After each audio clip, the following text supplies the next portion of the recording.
따라합시다. 의인에게는 복, 악인에게는 화. 오늘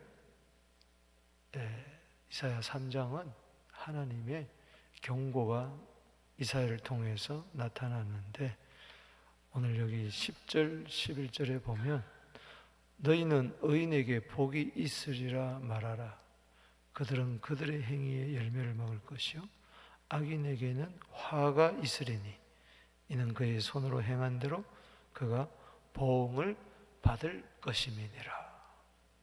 즉 의인에게는 복이 있을 것이고 악인에게는 화가 있을 것이라, 그렇게 말을 하라는 것입니다.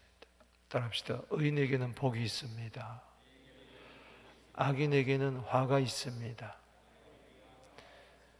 여러분들이 여러분 자녀들에게 말하고, 여러분 자신에게 말하고, 주위 사람들에게 말하고, 이 세상에 선포하세요. 의인에게는 복이 있습니다. 악인에게는 화가 있습니다. 심판이, 재앙이 있다는 것이죠. 갈라디아 6장 7절에 무엇이든지 심은 대로 거둔다. 의인은 복을 심고 복을 거둘 것이고 악인은 화를 심고 화를 거둘 것입니다. 오늘 본 말씀을 통하여 세 가지로 나누어서 내봤는데 1절에서 7절, 8절에서 15절, 그리고 16절에서 26절, 이렇게 세 부분으로 나누어서 의인에게는 복이 임하고 악인에게는 화가 임하는데 우리가 어떻게 살아야 될 것인가, 세 가지 교훈을 받습니다. 먼저 첫 번째는 하나님만 의지하라는 것입니다. 1절에서 8절 내용입니다. 1절에서 7절 내용에 하나님을 의지하지 않는 것, 하나님이 제한합니다. 누가 의인이고 누가 악인인가? 하나님을 의지하는 자가 의인이고, 하나님을 의지하지 아니하고 인생을 의지하고 가진 거, 보이는 거 의지하는 자가 바로 악인이. 오늘 여기 보세요. 여기 1절에서 7절 보는데 여기 1절에 읽어보겠습니다. 시작. 보라, 주 만군의 여호와께서 예루살렘과 유다가 의뢰하며 의지하는 것을 제하여 버리시되 곧 그가 의지하는 모든 양식과 그가 의지하는 모든 물과. 보세요. 의인은 하나님을 의지하는 자, 악인은 하나님을 의지하지 아니하고 양식과 물을 먼저 의지한다. 여러분, 무엇을 먹을까? 무엇을 입을까? 염려하지 마십시오. 이건 다 이방인들이 염려하는 것입니다. 양식도 하나님이 주십니다. 할렐루야. 물도 하나님이 주십니다. 하나님을 의지해야지. 우상 의지한다고, 양식 의지하고 뭘 의지한다고 되느냐? 저는 지금 고물가 시대, 고유가 시대, 고금리 시대에 어쩌면은 리트머스 시험지 통해서 분별하는 것처럼 지금 이 경제적으로 어려움이 오히려 믿음을 테스트하는 귀한 계기가 될 것입니다. 믿음이 없는 자, 하나님을 의지 않는 자는 이럴 때 막 당황하며 어찌할 바 모르며 혼돈에 빠질 거예요. 그러나 우리는 하나님을 의지하는 의인들은 복이 있습니다. 할렐루야. 따라합시다. 의인은 복이 있다. 의인만 되면 되는 거예요. 우리는 예수 믿어 의인인 줄로 믿습니다. 중요한 것은 의인답게 살면 하나님이 책임져 주시는 거예요. 악인은 하나님 의지하는 대신에 양식을 의지한다. 물을 의지한다. 어찌 양식과 물을 하나님과 비교할 수가 있겠습니까? 어찌 의식주를 하나님과 비교할 수가 있습니까? 하나님 제쳐놓고 의식주에 만족하지 마세요. 하나님은 의지하는 거 다 제거해 버리신다. 사회 전반에 걸쳐서 여기 2절에 용사 의지하냐? 전사 의지하냐? 재판관, 선지자, 복술사, 장로 의지하냐? 내가 제하여 버리겠다. 너희들이 50분장 기인, 모사, 정교한 장인, 능란 요술사 의지하냐? 제하여 버리겠다. 그렇습니다. 특별히 어려울 때, 힘들 때 주님을 더욱더 의지하게 되기를 바랍니다. 잠언 25장 19절에 환난 날에 사람 의지하지 하고 진실하지 못한 자를 의뢰하는 자는 부러진 이빨과 같고 부러진 위골과 같은 거예요. 어긋난 위골과 같은 거예요. 더 고통스럽다는 것이. 하나님을 의지하십시오. 시편 60편 12절에 하나님을 의지하는 자는 용감히 행한다. 할렐루야. 하나님이 대적들을 다 밟아 버리신다고 했습니다. 할렐루야. 보세요. 하나님이 의지하는 모든 것들을 제하여 버리니까는 막 무질서가 일어나고 무정부 상태 나라가 빠지기 시작합니다. 여기 4절 말씀에 그가 또 소년들을 고관으로 삼으며, 이 무슨 이야기냐? 어린 자들이, 즉 미성숙한 자들이 높은 자리에 앉게 되고, 즉 높은 자리에 앉은 자들이 대도 먹지도 못한 것들이 앉아서 아이들이 그들을 다스리며, 여러분 보세요. 아이가 어른들을 다스린다면 얼마나 우스꽝스러운 그런 일들이 일어난다는, 정치하는 사람들 보면 소경이 눈뜬 사람을 다스리는 거가. 5절에 백성이 서로 학대하며 각기 이웃을 잔해하며 아이가 노인에게 비천한 자가 존귀한 자에게 교만할 것이며, 막 서로 학대하죠. 언제는 서로 당신 없이는 못 산다 그러고 당신이 전부라 그러고, 그러더니 싸우고 다투고 학대하고 잔해하고 아이가 노인에게 덤벼들고 권위가 떨어지고 도덕이 떨어지고 비천한 자가 존귀한 자에 교만하며 하극상을 막 이루면서 난리를 피는, 사회 질서가 무너지는 거죠. 하나님이 의지하는 것들을 다 없애버리니까는 토탄에 빠지고 혼란에 빠지는 거예요. 6절에 혹시 사람이 자기 아버지 집에서 자기 형제를 붙잡고 말하기를 내게는 겉옷이 있으니 너는 우리의 통치자가 되어 이 폐허를 내 손 안에 두라. 조금만 잘 나가는 사람이 있으면 당신 우리의 통치자가 되어주세요, 지도자가 되어줘서 우리를 토탄에서 위기에서 구원해 주세요. 그럴 때 뭐라고 합니까? 7절에 읽어봅시다. 시작. 그날에 그가 소리 높이 이르기를 나는 고치는 자가 되지 않겠노라. 내 집에는 양식도 없고 의복도 없으니 너희는 나를 백성의 통치자로 삼지 마라. 무슨 이야기냐? 나도 내 몸 하나 간수하기 힘든데 이 어려운 때에 내가 어떻게 지도자가 되어서 통치가 되어서, 난 싫다. 책임지기 싫어. 그저 개인주의, 이기인주의로 나라를 생각하지 않고 공동체를 생각하지 않고 자기만 잘 살겠다고 난리를 피는, 어려울수록 사람들이 손을 피는 것이 아니라 손을 움켜잡고 다른 사람을 고치지 않겠다. 따라합시다. 나는 고치는 자가 되지 않겠노라. 여러분들은 고치는 자가 되기를 바랍니다. 치료한 자가 되기를 바랍니다. 아무리 힘들고 어렵다 할지라도 에레미야 5장 1절에 정의를 행하는 진실한 사람 한 사람은 그 성을 고친다고 했으니, 나라가 어려울수록, 주위가 어려울수록 따라합시다. 두 손 들고 주여 나는 치료자가 되게 하옵소서. 이 세상을 고치는 자가 되게 하여 주시옵소서. 그게 의인이 받을 복인 줄로 믿습니다. 손을 내리시고 우리 교회는 이 세상을 치유하는 자가 되게 하옵소서.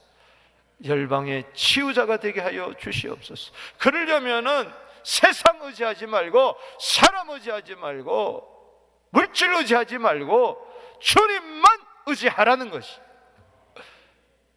그 의인은 반드시 세상을 치유하는 복을 누릴 줄로 믿습니다. 두 번째 8절에서 15절은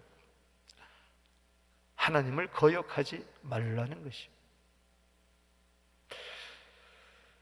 여기 3장 8절 말씀 보세요. 시작. 예루살렘이 멸망하였고 유다가 엎드러졌음은 그들의 언어와 행위가 여호와를 거역하며 그 영광의 눈을 뭐요? 범하였음이라. 두 번째 단락에서 요절되는 말씀. 왜 예루살렘이 멸망하고 왜 유다가 엎드러졌느냐? 왜 비틀비틀하며 쓰러지고 마는가? 그들의 언어와 행위. 따라합시다. 언어와 행위. 여러분, 내 입의 말과 마음의 묵상이 주께 연락되기를 원합니다. 내 행위, 내 소위, 내 행동, 그것이 하나하나 하나님의 눈에 합하게 되기를 바랍니다. 여기 보니까는 여호와를 거역하며 그들의 영광의 눈을 범하였습니다. 하나님을 거역하는 말을 하지 마십시오. 악인이요. 하나님을 거역하는 행동을 하지 마십시오. 악인이요. 하나님의 눈을 기쁘게 들으십시오. 의인입니다. 할렐루야. 하나님의 영광의 눈을 촉범하는 자. 옛날 성경에는 촉범했다고 그렇게 이야기했는데, 하나님의 눈은 정결하여 악을 참아보지 못하는데 하나님 앞에서 면전에서 하나님이 보시는 줄도 모르고 함부로 말을 하고 함부로 행동하는 그 반역행위, 이게 악인입니다. 거기는 반드시 화가 있는 것이죠. 여기 보면은 영광의 눈을 범하였음이라. 이 범하였다는 말은 히브리 성경에는 마라, 따라합시다. 마라. 그렇게 하지 마라. 그러라고 마라. 마라 아시죠? 출애굽기 15장 26절에 여호와는 치료자다. 나 여호와는 치료하는 하나님이다. 여호와 라파. 마라가 라파로 바뀝니다. 마라를 라파 고치는 분은 주님밖에 없습니다. 마라는 뭐예요? 쓰다는 거예요. 쓴 물을 단물로 바뀌는 분은 주님밖에 없습니다. 하나님의 눈을, 영광의 눈을 범했다. 마라, 이 말은 하나님의 눈을 아주 쓰게 만들었다. 기쁘게 해야 되는데, 그래서 이 쓰다, 이 마라에서 나온 파생어가 그 뜻이 뭐냐? 불순종하다, 거역하다, 불쾌하게 하다, 그런 뜻입니다. 여러분, 마라가 의 인생이 오늘 하나님을 기쁘게 하는 인생이 되기를 주 이름으로 축복하는 것입니다. 사무엘하 마지막 절 27절에 보면 다윗의 행위가 하나님 보시기에 악하였더라. 영광의 눈, 하나님의 눈을 의식하게 되기를 바랍니다. 하나님은 다 보고 계세요. 눈을 지으신 자가 어찌 듣지 아니하며 보지 아니하며 귀를 지으신 자가 어찌 듣지 아니하랴. 시편 94편 9절에 그들의 언어, 귀를 지으셨기 때문에 다 들었어요. 그들의 행동, 눈을 지으셨기 때문에 다 보고 계세요. 때문에 내 언행 심사가 주님을 기쁘시게 하게 하여 주시옵소서. 그게 의인이요. 보십시오. 9절에 그들의 안색이 불리하게 증거하며, 가인의 안색이 죄를 증거했던 것처럼 하나님의 영광의 눈을 범한 그들의 얼굴 빛깔이 증거하고 그들의 죄를 말해주고 숨기지 못하니 소돔 같으니 그들의 영혼에 화가 있을지언정 그들의 재앙을 자체하는, 스스로 화를 자체하는, 하나님의 영광의 눈을 촉범하는, 거역하는 그 언행심산, 스스로 화를 자초한다. 때문에 우리는 에베소 5장 10절 말씀처럼 범사에 하나님을 기쁘시게 할 것이 무엇인가 스스로 테스트하며 나아가야 될 줄로 믿습니다. 의인에겐 복이 있으리라. 악인에게는 화가 있으리라. 보세요. 하나님을 괴롭게 하게 되면요, 사람도 괴롭게 하는. 이사야 43장 24절 말씀에 내 죄로 말미암아 나를 괴롭게 하는구나. 내 죄, 우리의 죄는 하나님을 괴롭게 하는 거예요. 어느 부모가 자식이 죄를 짓는데 기분 좋다 할 사람 어디 있겠습니까? 기뻐하냐? 막 괴로움, 잠을 못 자는 거예요. 여러분, 아이가 소년원에 들어가 있다.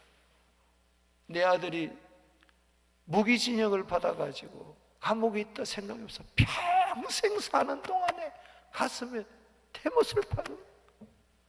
하나님의 자녀가, 이스라엘 백성이, 유다 백성이 하나님을 의지하지 않고 우상 의지하고 하나님을 싫어하는 것만 골라서 하니 하나님의 마음이 얼마나 괴롭냐.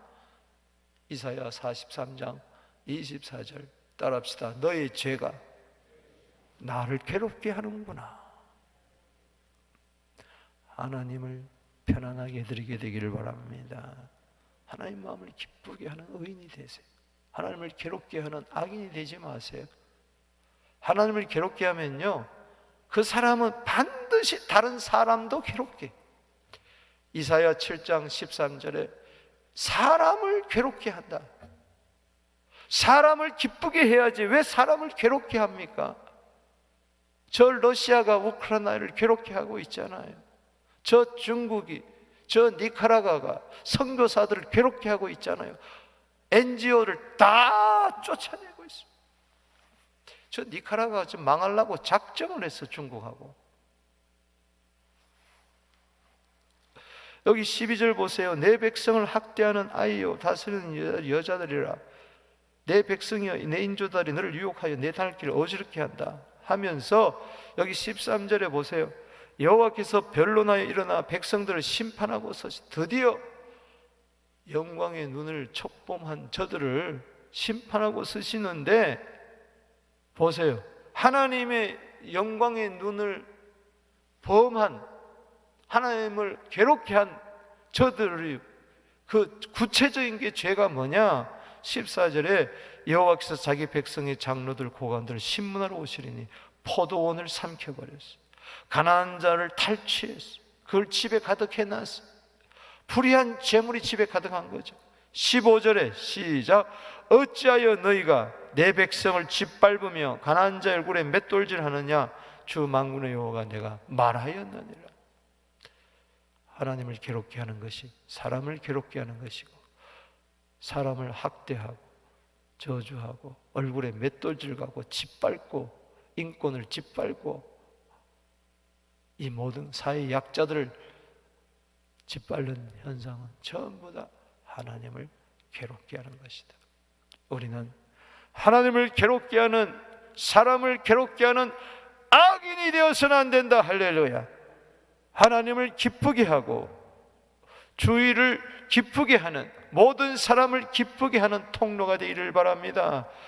그게 의인이요, 그 자에게는 복이 반드시 임합니다. 세 번째 마지막으로 16절에서 26절은 따라합시다. 하나님 앞에 교만하지 말라. 교만하지 말라는 거. 부부가 참 잘 만나야 돼. 남편이 좀 잘못하면 아내가 여보 그러면 안 돼 하고 그래야 되는데 한술 더 떠. 이게 그 당시 이스라엘 백성들의 사회상이었어요. 남편이 포도원 빼앗고, 여기 보세요 14절에 장로들과 고관들, 좀 힘있는 이 남자들이 남의 포도원 삼켜버리고 가난한 자를 탈취하고 백성을 짓밟고 가난한 자 얼굴에 맷돌질을 하는, 이래가지고 집에 돈을 가져오면 여보 이러면 안 됩니다. 나는 돈보다도 정의가 더 중요한 것이지. 당신 똑바로 살아요. 그 가난한 자들의 핏소리가 들리지 않습니까? 가난한 자의 핏값으로 내가 우리 집이 잘 살아야 되겠어 이래야 되는데 오히려 그거 가지고 흥청망청 한술 더 뜨며 머리부터 발끝까지 온갖 장식품으로 화려하게 옷을 입고 장신구로 가득 차니 이게 악인이에요. 교만 떠는 여자들. 남편 덕에 교만 떠는 여자들 못 보겠다는 겁니다. 부녀들. 여기 16절 보세요. 여호와께서 또 말씀하시되, 따라합시다. 여호와께서 또 말씀하시되, 하나님이 또 말씀하십니다. 특별히 여자들에게, 부녀들, 그 당시 시온의 딸들에게 말을 합니다. 시온의 딸들아, 내가 너에게 말한다.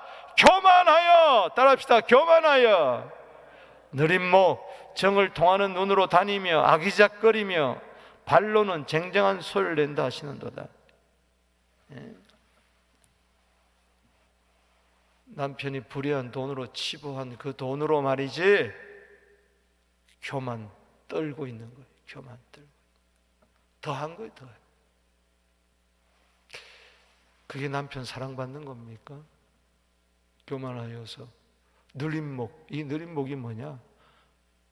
목을 길게 해가지고 고개를 바짝 쳐들고 다닌다는 거예요. 그리고 정을 통하는 눈에 음란기가 가득하고 아기작거리면서 궁뎅이를 셀룩셀룩거리면서 그러고 돌아다니. 교만한 자. 그 정수리에 딱지가 생길지어다. 여기 17절 보세요. 그러므로 주께서 시온의 딸들의 정수리에 딱지가 생긴다. 따라합시다. 정수리에 딱지가 생긴다. 뭡니까? 풍성한 머리털을 막 요렇게 꼬고 저렇게 꼬고 자랑하는 그 머리에다가 딱지가 갑자기 생겨. 피부병이 생기더니 어느 날 탈모 현상이 나타나더니 머리카락이 하나도 다 없이 빠져버리고 여기 24절에 숱한 머리털이 대머리가 되어버리고 만다. 뭐냐? 이 정수리는 교만한 것을 나타내는 거. 이 교만한 거 심판하겠다는 겁니다. 딱지가 생기고 상처가 생기고 그렇게 자랑하던 거 대머리로 만들어버리겠다. 그리고 하체가 드러나게 하리라. 부끄러움을 당한다. 베드로전서 3장 4절 이하에 마음속에 숨은 사람을 온유한 심정으로 단정하라 부녀들이여 그랬는데 온갖 금장식으로 머리부터 발끝까지 장식하는 그거 못 봐주겠다. 다 제하여 버리겠다. 18절에 주께서 그날에 그들이 장식한 발목걸이 보세요. 머리 망사 반달 장식. 반달 장식은 뭐냐? 그냥 보통 목걸이가 아니고 여기서부터 반달 모양으로 가슴 전체까지 내놓으면서 이러한 장식들. 귀걸이, 발목걸이, 얼굴 가리개, 화관, 발목에도 띠와 항압과 호신수와 반지, 코걸이, 코까지 구멍 뚫어가지고 예복, 겉옷, 목도리, 손주머니, 손꼽을, 세마포, 너울을 따라합시다. 제하시리니 23절에 제하시리니 교만은 하나님이 제하십니다. 그렇다고 해서 오해하지 마십시오. 여러분 귀걸이 하세요. 코걸이도 하세요. 발걸이도 하세요. 손목걸이도 하세요. 그러나 교만하지 마세요. 아멘. 여인이 자기를 아름답게 하는 것은 좋아요. 그러나 사치는 아름다운 게 아니에요. 교만은 아름다운 게 아니에요. 추한 걸, 냄새나는. 우리도 알잖아요. 변장하고 다니는 거 보면은 그건 화장이 아니라 변장이에요. 변장. 너무 역겨워. 얼마나 자신 없으면 그렇게 변장하고 다닐까. 24절에 보세요. 거기다 줄을 치세요. 그때 썩은 냄새가 뭐예요? 향기를 대신하고. 여러분 향기롭게 살게 되기를 바랍니다. 의인은 향기를 뿜을 거예요. 할렐루야. 악인은 악취를 드러낼 거예요. 썩은 냄새를 드러낼 거예요. 그 속이 썩었어. 냄새가 펄펄 나. 부패했어. 그러니까는 머리부터 발끝까지 장식으로 자기를 이렇게 미화시키는 거예요. 이거는 전쟁의 참혹상을 이야기하는 거예요. 24절에. 그러니 아름다움이 다 없어진다. 굵은 베옷으로 화려한 옷을 대신하고 수치스러운 흔적이 아름다움을 대신할 것이라. 잘 나가던 남편들은 어떻게 됩니까? 25절에 너희 장정은 칼에, 너희 용사는 전란에 망하니 같이 망하는 거예요. 남편도 아내도 망하는 거예요. 아나니아와 삽비라처럼. 사랑하는 성도 여러분들이요, 악인이 되지 마십시오. 부부가 가부식기로 악인이 되면 안 돼요. 같이 교만 떨면 망하는 거예요. 한 사람이라도 겸손해야 살 거 아니에요. 아멘. 그래서 예수님께서는 예루살렘의 아들들아 그러지 않고 예루살렘의 딸들아 나를 위하여 울지 말고 너와 네 자녀를 위하여 울어라. 누가복음 23장 28절에. 그래서 시대마다 역사를 보면은 여성들이 일어나면은 그 나라 삽니다. 할렐루야. 여성들이 정신 차리면 되는 거예요. 왜? 여성들은 돕는 배필이 있기 때문에. 우리 서부교회 여성들이요, 일어나라, 빛을 발하라. 할렐루야. 이때야말로 교회를 살리고 나라를 살리는 것이 여성들이 정신 똑바로 차려야 된다. 할렐루야. 남편들을 돕는 배필이 되기를 바랍니다. 기도의 어머니들이 되기를 주 이름으로 축원합니다. 교만하면 망합니다. 누가 의인입니까? 겸손한 자가 의인이고, 누가 악인입니까? 교만한 자가 악인이요. 잠언 16장 18절 말씀에 교만은 패망의 선봉이요 거만은 넘어짐의 앞잡이니라. 잠언 18장 12절에 교만은 멸망의 선봉이요 겸손은 종기의 앞잡이니라. 따라합시다. 교만은 악인이요 겸손은 의인이다. 아멘이십니까? 교만한 자의 채워보세요.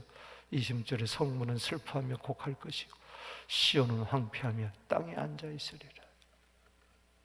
그 시대에 의인이 없기 때문에 주여 이 시대에 의인으로 남게 하여 주시옵소서. 세상을 복되게 하여 주시고 축복의 통로가 되게 하여 주옵소서. 말씀을 맺습니다. 의인에게는 복, 악인에게는 화. 누가 의인이냐 누가 악인이냐? 하나님을 의지하는 자가 의인이요 세상 의지하는 거 악인이요. 누가 의인이고 누가 악인인가? 하나님을 기쁘게 하는 자가 의인이요 하나님을 거역하는 자가, 그 영광의 눈을 범하는 자가 악인이요. 누가 의인이고 누가 악인입니까? 겸손한 자가 의인이요 교만한 자가 악이니 의인에게는 복이 임하고 악인에게는 화가 임합니다. 시편 1편 6절에 뭡니까? 의인의 길은 여호와께서 인정하지만 악인의 길은 망한다. 복 있는 사람은 악인의 길을 쫓지 아니하고 죄인의 길을 쓰지 아니하고 오만한 자의 자리에 앉지 아니하고 오직 여호와 율법을 즐거워하여 취하러 묵상하는 이 의인 되기를 바랍니다. 씨를 쫓아 열매를 많이 맺어 이 세상에 그 열매를 나누어 주는 의인이 받을 복이 여러분과 후손과 우리 교회에 차고 넘치게 되기를 바랍니다. 의인이 복을 받는다. 또 손들고 기도하며 나아갑니다.